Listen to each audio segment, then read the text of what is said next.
দুনিয়ার সংজ্ঞাটা শুনেন। আপনি এই দুনিয়াতে আপনি যাকে সবচেয়ে বেশি মহব্বত করেন, আপনাদেরকে দুনিয়ার একটা সংজ্ঞা বলতেছি আর কি, দুনিয়া কি কাকে বলে। আপনি এই পৃথিবীতে যাকে সবচেয়ে বেশি মহব্বত করেন, যার জন্য আপনি জান দিতে প্রস্তুত, সে মুহূর্তের মধ্যেই আপনার সবচেয়ে বড় দুশ্মনের সাথে হাত মিলায় আপনার পিঠে ছুরি মেরে চলে যেতে পারে। দিস ইজ কল্ড দুনিয়া। এর নাম দুনিয়া। এটাই দুনিয়া। সংখ্যাটা আরেকবার বলতেছি। আপনি যাকে সবচেয়ে বেশি মহব্বত করেন, সবচেয়ে বেশি বিশ্বাস করেন, সবচেয়ে আপন বা সবচেয়ে কাছের মনে করেন, সে বিনা কারণে আপনার সবচেয়ে বড় শত্রুর সাথে হাত মিলায় আপনার পিঠের পিছনে ছুরি মেরে দিয়ে চলে যেতে পারে। এর নাম দুনিয়া। আর সমাজ, নেতা, জাতি, শিক্ষা ব্যবস্থা, সরকার, এগুলোকে আমাদের মাঠে আমাদেরকে আল্লাহ পাকের আযাব থেকে বাঁচাবে? আপনাদেরকে ভাবতে বলছি যে 18 বছরে আমাদেরকে কোরআন থেকে এইভাবে দূরে রাখা হয়েছে। আমি জানি দুই একজন ছাড়া, অল্প কিছু মানুষ ছাড়া এখানে যারা উপস্থিত আছেন কেউই হয়তো সাহস করতে পারবেন না যে 18টা আয়াত আমি শোনাই দিচ্ছি অর্থসহ। মাদ্রাসার ভাইরা বাদ দিয়ে, তার মানে মাদ্রাসার ভাইদের জন্য কোরআন, মাদ্রাসার ভাইদের জন্য ইসলাম, মাদ্রাসার ভাইদের জন্য দিন, জেনারেল শিক্ষিত এই কোটি কোটি ভাই বোন, এদের জন্য ইসলাম না, দিন না, তাই তো? তাদের জন্য কোরআন না। এখন পর্যন্ত স্বাধীনতার পর থেকে, তথাকথিত স্বাধীনতার পর থেকে, তথাকথিত শব্দটা এই জন্য প্রয়োগ করলাম যে মুসলমানরা প্রকৃত স্বাধীন হবে সামনে তখনই যখন সারা বিশ্বব্যাপী ইসলামিক খেলাফত কায়েম হবে। তার আগ পর্যন্ত মুসলমানরা বিশ্বব্যাপী স্বাধীন হবে না। আসলে জাতিসংঘের আন্ডারে জাতীয়তাবাদের এই পতাকার তলে মুসলমান রাষ্ট্রগুলো স্বাধীন নয়। তো এই ধরে নিলাম স্বাধীনতার পর থেকে এই যে 50 বছর বা 52 বছর বলি আমরা, একজন নেতা বা একটা রাজনৈতিক দল আমাদেরকে দেখান যিনি দাঁড়ায় এতটুকু বলতে পারছেন যে বাংলাদেশের 80% মানুষ মুসলিম, বাংলাদেশের 80% মানুষ কি মুসলমান। তো বাংলাদেশের ছেলেমেয়েরা স্কুলে, কলেজে, বিশ্ববিদ্যালয়ে বাধ্যতামূলক কোরআন পড়তেই হবে। এতটুকু সাহস কেউ দেখাইছে? একটা নেতা আমাদেরকে দেখান। দাড়ি টুপিওয়ালা দেখান, দাড়ি টুপি ছাড়া দেখান। একটা মৌলিক বিষয় যে আল কোরআনের তেলাওয়াত শিখবে মুসলমানদের সন্তানরা, স্কুলে বাধ্যতামূলক শিখতে হবে, কলেজে গিয়ে বাধ্যতামূলক কোরআনের অনুবাদ থাকবে, আরো বড় লেভেলে গেলে কোরআনের তাফসীর থাকবে। মানে কোরআন তাকে শিখতেই হবে বাধ্যতামূলক মুসলমানদের বাচ্চাদেরকে।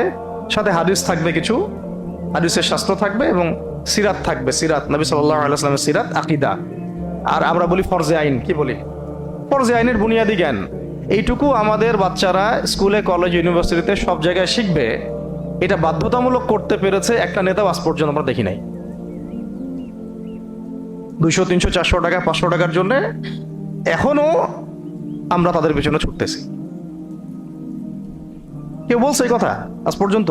আমি করে দেখাবো। বরং উল্টা তারা বলবে আমরা তো ইসলামী রাষ্ট্র কায়েম করতে চাই না, আমরা হচ্ছে ওয়েলফেয়ার স্টেট চাই। ওয়েলফেয়ার স্টেট বুঝেন? কল্যাণ রাষ্ট্র। আমরা তো ইসলামী শরিয়া বিধান বাস্তবায়ন করতে চাই না, আমরা চাই দুর্নীতি একটু কমাইতে। এতটুকু সাহস হয় না বলার যে হ্যাঁ আমরা মুসলমানদের জমিনে আল্লাহর দেয়া বিধানগুলো বাস্তবায়নের চেষ্টা করব। পারবো তো না জানি, চেষ্টা করব। বলুক তো, অন্তত বলুক যে চেষ্টা করব, আল্লাহর দেয়া বিধানগুলো বাস্তবায়নের চেষ্টা করব। আরেকটা শব্দ তো শিখেছে, মদিনা সনদ। আদৌ জানে না যে মদিনা সনদ কি। যখন দেখা যায় যে মানুষ দিনে দিনে দাওয়াতের মধ্য দিয়ে আস্তে আস্তে মানুষ ইসলামের পথে আসছে, এখন এই মানুষগুলোর তো ভোটটা পাইতে হবে। ভোটটা পাইতে হলে একটা সুন্দর শব্দ দরকার যে ভাই ঠিক আছে আমাকে দিয়ে আমি মদিনা রাষ্ট্র কায়েম করে দিব, মদিনা রাষ্ট্রের আদলে আমি রাষ্ট্র কায়েম করব। সে নিজে জানেই না মদিনা রাষ্ট্র কি। মদিনা রাষ্ট্র মানে হচ্ছে এমন একটা রাষ্ট্র যে রাষ্ট্রে মুসলমানরাও আছে, ছিল, কিছু খ্রিস্টানও ছিল, কিছু পৌত্তলিকও ছিল, কিছু কিছু কিন্তু এই রাষ্ট্রের শাসন ক্ষমতা মুসলমানদের হাতে ছিল, মুহাম্মদ সাল্লাল্লাহু আলাইহি ওয়াসাল্লামের হাতে ছিল, সাহাবায়ে কেরাম তার অনুসারী ছিলেন। এখানে পশ্চিমা কোনো তন্ত্রমন্ত্র ছিল না, ওই জমিনটা আল্লাহর ছিল, ওখানে আল্লাহ পাকের বিধান বাস্তবায়িত হয়েছে, শরিয়া বিধান। সাথে আমাদের চুক্তি ছিল, ওরা চুক্তি ভঙ্গ করেছে, এরপর ওদের সাথে যুদ্ধ হয়েছে। মদিনা রাষ্ট্র মানে এখানে সুদভিত্তিক কোনো অর্থ ব্যবস্থা থাকতে পারবে না, মুসলমানদের ক্ষেত্রে অন্তত না। করবে ওটা ওদের বিষয়, মদিনা রাষ্ট্রকে সেটাই বোঝে না। মদিনা রাষ্ট্র কায়েম করতে চায়। মদিনা রাষ্ট্র মানে চুরি করলে চোরের হাত কেটে ফেলতে হবে। মদিনা রাষ্ট্র মানে হচ্ছে জিনা করলে প্রকাশ্যে 100 বেত্রাঘাত করতে হবে, প্রমাণ যদি হয়। প্রমাণ আবার হইতে হবে, প্রমাণ না করে যদি কেউ উল্টাপাল্টা একটা ইলজাম দিয়ে দেয় তাহলে ওদেরকে আবার 80 লাঠি মারতে হবে। মিথ্যা একটা অভিযোগ দিয়ে দিল, ওকে আবার 80 লাঠি মারতে হবে, 80 লাঠি। মদিনা রাষ্ট্র মানে হচ্ছে ব্যভিচার হইলে রজম, মদপান হইলে বেত্রাঘাত। মদিনা রাষ্ট্র মানে যে রাষ্ট্রের মধ্যে নবী সাল্লাল্লাহু আলাইহি ওয়াসাল্লামের আদর্শের বিপরীতে কেউ নতুন কোনো আদর্শের কথা বলতে পারবে না। আর নতুন করে কেউ নবুয়ত দাবি করা তো বহুত দূরের কথা। কেউ মুরতাদ হয়ে গেলে মৃত্যুদণ্ড, ধর্ষণ করলে মৃত্যুদণ্ড, ডাকাতি করলে একদিকের হাত কেটে ফেলবে, একদিকের পা কেটে ফেলবে। মদিনা রাষ্ট্র বুঝে? মদিনা রাষ্ট্র কাকে বলে? মদিনার সনদ অনুযায়ী মদিনা রাষ্ট্র করব। ইস্তেহার এত সহজ? কেন সহজ না? কারণ এই রাষ্ট্রের জনগণের বুনিয়াদি ইসলামের যে আলো বা ইস্তেকামা, সেটা আমরা এখন পর্যন্ত হাসিল করতে পারিনি। সবার আগে এই রাষ্ট্রের জনগণ মানে সমাজের জনগণকে অন্ততপক্ষে 5 ওয়াক্ত নামাজি বানাইতে হবে। দ্বিতীয় হচ্ছে শিক্ষা ব্যবস্থার মধ্যে কোরআন, হাদিস, আকীদা, সিরাতকে ঢুকাই দিতে হবে।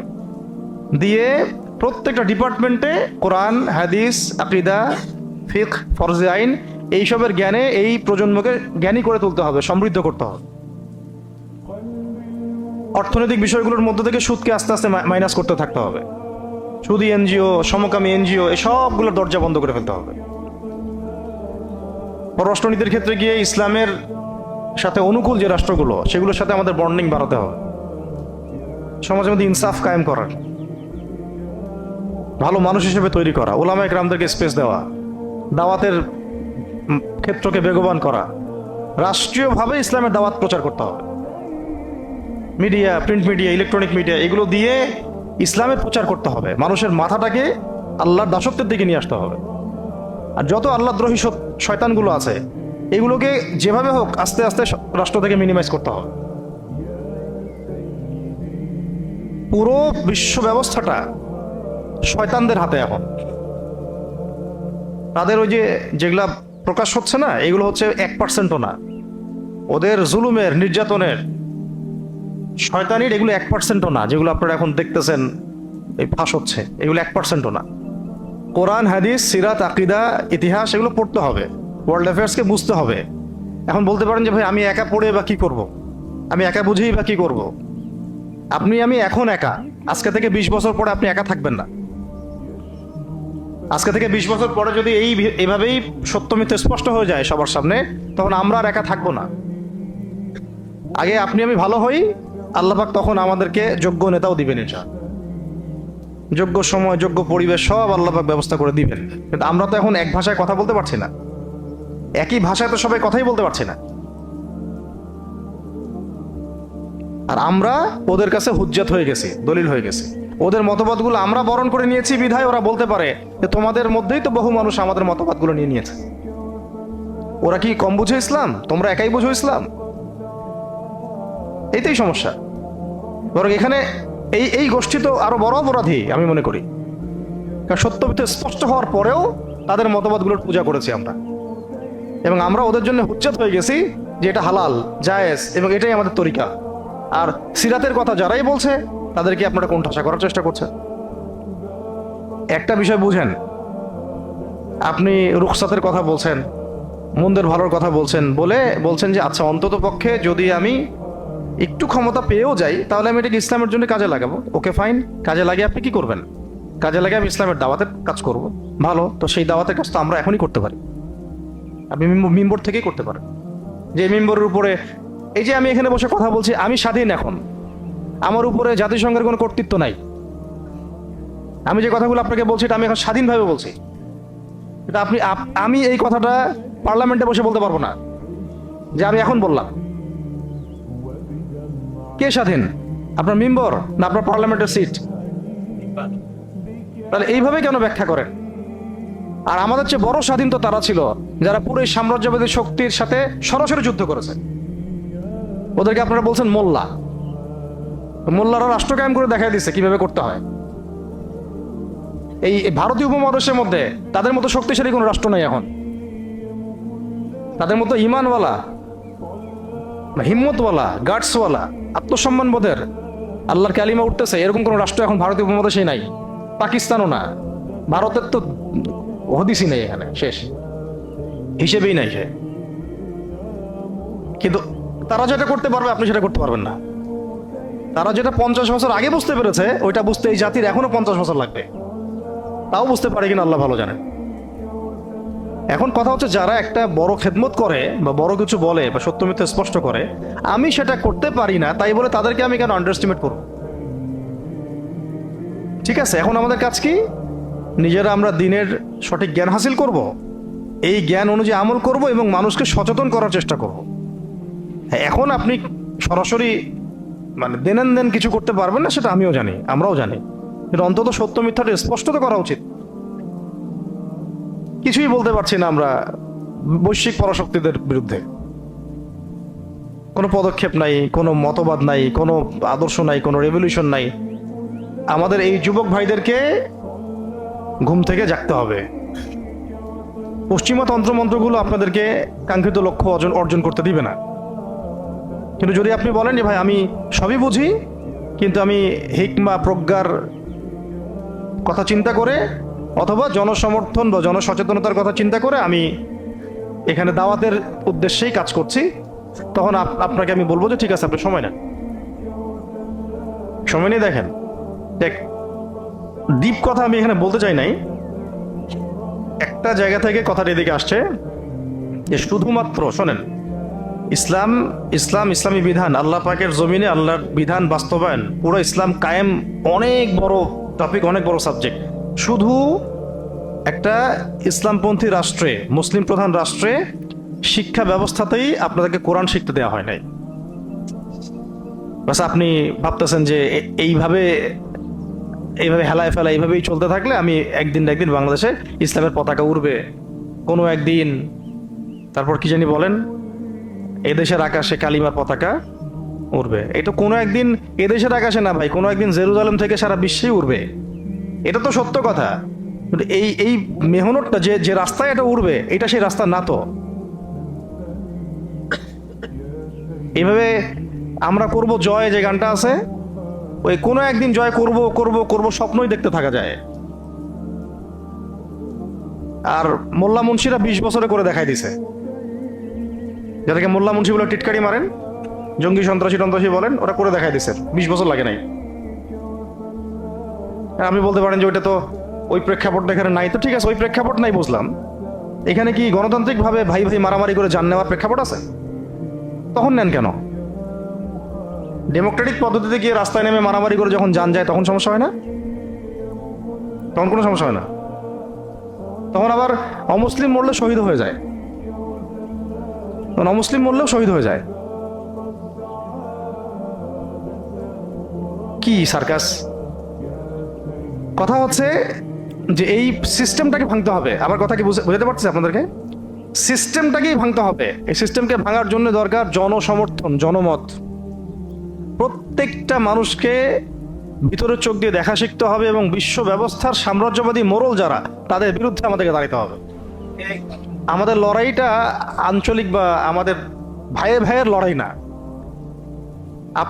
আমরা যে লড়াইটা করতেছি এটা ভাই ভাই লড়তেছি আমরা এখন। এই ভাই ভাই লড়ানোর জন্যই তো ওরা এই পদ্ধতিগুলো দিয়েছিল। অথচ আমাদের সবাইকে এক হওয়া দরকার একটা জায়গায়, যে আমরা লড়বো আঞ্চলিক শক্তি, মানে আঞ্চলিক যারা আধিপত্যবাদী তাদের বিরুদ্ধে এবং বৈশ্বিক সাম্রাজ্যবাদী শক্তির মূল শেকড়ের বিরুদ্ধে। কারণ বৈশ্বিক সাম্রাজ্যবাদী শক্তির মূল একটা যেমন শেকড় আছে, এদের আবার আঞ্চলিক বিভিন্ন পরাশক্তিও আছে। এই দুটোই হচ্ছে আমাদের লড়াইয়ের মানে কেন্দ্রবিন্দু আর কি। কিন্তু আমরা ওই জিনিসটাকে এখন পর্যন্ত বুঝতে সক্ষম হচ্ছি না। আল্লাহ পাক আমাদেরকে বোঝার তৌফিক দান করেন।